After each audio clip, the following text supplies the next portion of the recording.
Stop scrolling. If you are an employee, watch this video till the end. EPFO just dropped a financial bombshell on the employees. You can't withdraw all of your PF after quitting anymore. You have to keep at least 25% in your EPFO account. Sounds unfair, right?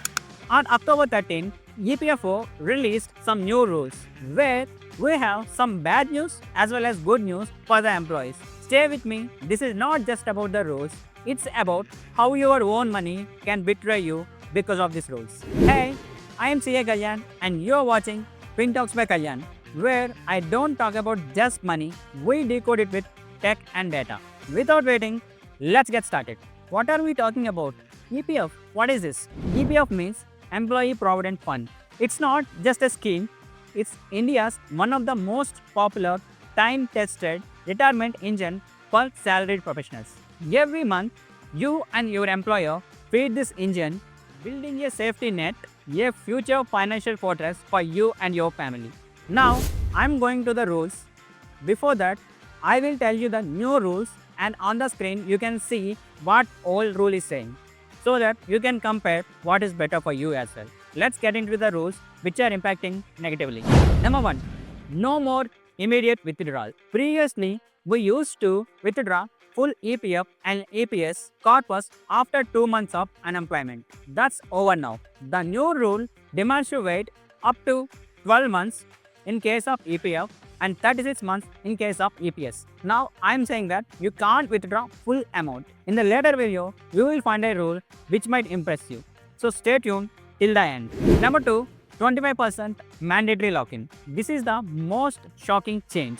Even if you qualify for full withdrawal, at least 25% of the corpus in the EPF account. You can only withdraw up to 75%. Your money no longer 100% accessible. These are really pain points for those people who are in need of money and emergency situation. But wait, if that was a stick, here is the carrot. EPFO has significantly liberalized and simplified the process and rules, and these are the things which have positive impact. Number 1. Surgical strike on the categories. Previously, we have nearly 13 categories like marriage, illness, education, etc. But now they consolidated them into 3 main categories. Those are essentials, housing, and special circumstances. Less paperwork, less confusion. Number 2. Faster and easier money access. For the partial withdrawals, the minimum service period is reduced to 12 months. It means previously in some of the categories, they have 5 to 7 years waiting period. Now it reduced to 12 months. It means now you can do partial withdrawal after 12 months if you need any money for any of the categories I specified previously. Number 3.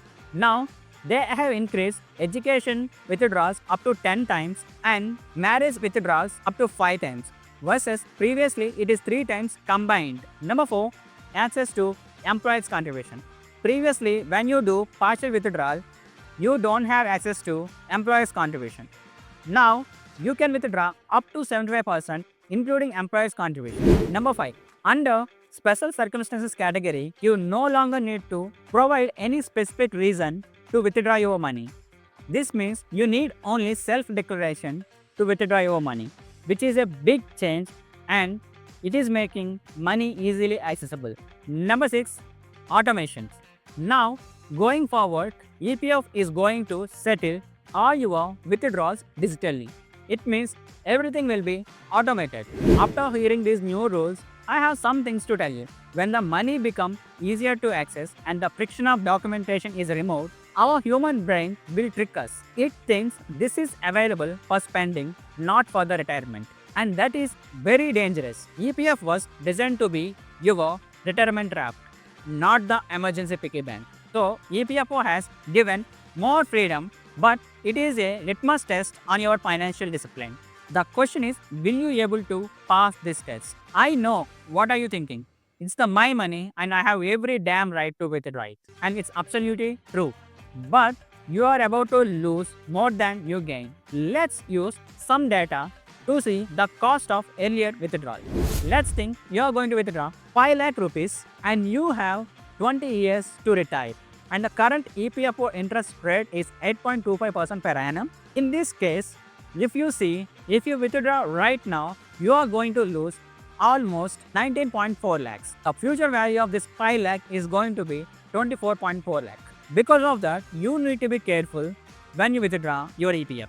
My opinion, I am supporting these new rules because these are giving flexibility and power to each individual, especially those people who are in real distress. The launch of Vishwas scheme to reduce litigations is another positive step towards putting the subscriber first. However, the liberalization, the no reason and auto settlement claims is a double-edged sword, and the misuse of these rules will adversely affect the retirement of millions. Whenever you tempted to withdraw, use simple tools like AI or any other tool to calculate the cost of your decision, like I did for 5 lakh.